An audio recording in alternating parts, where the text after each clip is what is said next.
Привет, I'm Chuck Olinik, a Ukrainian-American baptized with the name Yaroslav, which is also the name that I use in the historical reenactment group, the Society for Creative Anachronism, where I'm known as Yaroslav the Persistent, although most folks call me Yari.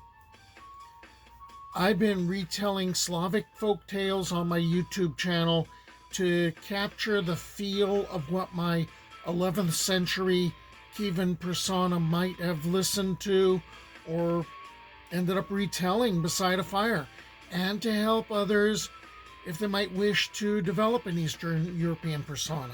Lately, I decided to tackle two very similar tales of the mightiest Bogatyr, the mightiest hero, Ilya of Murom or Ilya Muromets. But these two tales are remarkably similar to those of another famed Bogatyr, Alyosha Popovich, one of the famous trinity of Bogatyri who served a very Arthurian Prince Volodymyr, bright son of Kyiv, or Prince Volodymyr, red son. But instead of Alyosha Popovich and the pagan Tugarin, who was a bit of a monster, this is about Ilya and Idolishche, the idol or the idolater. In some variants, Idolishche attacks Prince Volodymyr, and the scene is laid in royal Kyiv town.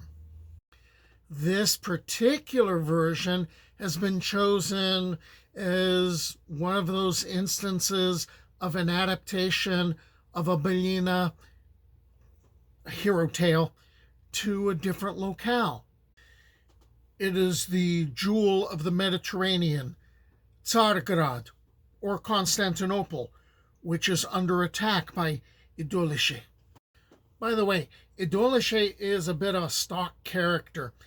He's the pagan Tatar, and that's not enough. You've got to make him actually physically monstrous. And in some tales, he comes to Kyiv town, to royal Kyiv town, as like minstrels have explained, as a punishment for the Princess Apraxia's sin against Kassian Mikhailovich, another Bogatyr. I told his story in Tales of the Borderland, number 60, the 1 in 40 pilgrims. But let's get on with the tale. Who shall tell us of the things of old, and of the things that have been, of that Ilya, of Ilya of Murom, of Ilya Muromets, the son of Ivan? Mighty Ivanusho arrayed himself and set out for Jerusalem to pray to the Lord, to bathe in Jordan, to kiss the cypress tree, and to visit the grave of the Lord. Mighty Ivanusho's footgear was of the 7 silks. His hooked staff weighed 40 poods. Into his footgear precious stones were woven. On summer days, his course was lighted by the fair red sun, in winter by a precious jewel. As he returned from Jerusalem, he passed Tsargrad, and found that the accursed idol had come thither, that the holy icons had been shattered and trodden in the mire, and horses were fed in the temple of God. Then mighty Ivanusho caught a Tatar by the breast, dragged him forth into the open plain, and began to inquire of him, Tell me now, thou faithless Tatar, conceal nothing. What manner of man is yon accursed idol? Is he great of stature? Said the Tatar, Our idol is 3 sazhen well measured in height, and 3 in breadth. His head is like a beer kettle, his eyes like drinking cups. His nose is an arshin long from its root, and he cheweth the cud of oryx. Ivanusho caught the accursed Tatar by the hand and hurled him upon the open plain, and the bones of the Tatar flew asunder. Then Ivanusho pursued his journey and met Ilya of Murom, Ilya Muromets, in the way. Hail, Ilya of Murom, thou old Cossack, said Ivanusho, and they greeted each other.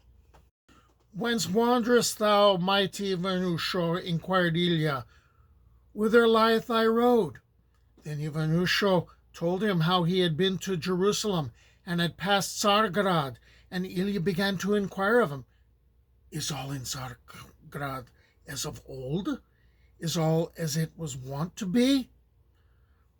No, said Ivanusha, and he told Ilya of the conquest and how God's temples were defiled. Thou art a fool, stout and mighty Ivanusha, cried the old Cossack. Thy strength is as twice my strength, but thy boldness and daring are not as half of mine. For thy first speech I could have pitied thee, but for this last I could have chastised thee upon thy naked body. Why hast thou not delivered Tsar Constantine? But now undo quickly thy footgear of the 7 silks from thy feet, and put on my morocco shoes, for I will go sadly as a wandering psalm singer. And it grieved him to give his good horse Cloudfall to the pilgrim. Ride softly as water floweth, he said. Remain in some place of easy access, and wait for me, for I shall soon return, and give hither thy staff of 40 poods. Then Ilya strode on quickly, and each stride was a verst and a half in length, and when he came to Tsargrad, he shouted with full might, Ho there, Tsar Constantine! Give gold! Give saving alms to a wandering psalm singer! Tsar Constantine rejoiced, and at the singer's shout the 40 towers rocked. The liquor on the table splashed over, damp Mother Earth quivered, and the palace of white stone heaved from corner to corner. At the third shout the accursed Idol was greatly terrified, and spoke to Tsar Constantine. Your Russian psalm singers are loud-voiced fellows, quoth Idol. Receive this pilgrim, feed him, give him drink and gold at thy pleasure. Constantine went forth upon the railed balcony and bade the pilgrim enter. And when the pilgrim had eaten and drunk, the Idol took himself to question, Tell me truly, thou Russian pilgrim, and conceal nothing. What manner of heroes have ye in Russia? And your old Cossack, Ilya of Murom, is he great of stature? Can he devour much bread, drink much green wine? And that Russian pilgrim made answer, Yea, thou cursed Idol, we have Ilya of Murom in Kyiv town, and his stature differeth not from mine by so much as a hair's breadth. We have been brothers in arms. His beard is grey, but handsome. Of bread he eateth 3 consecrated loaves, and his drink is 2 cups of green wine. A fine hero, in sooth, for Kyiv, quoth Idol. But if I had but this hero in this place, I would set him on the palm of one hand, and with the other I would press him until he became a pancake, and I would blow him away into the open plain. For lo, I am Idol, 3 sashen in height, and my breadth is 3 sashen as well. I can put a loaf in one cheek and the same in the other, and a white swan is but a mouthful for me.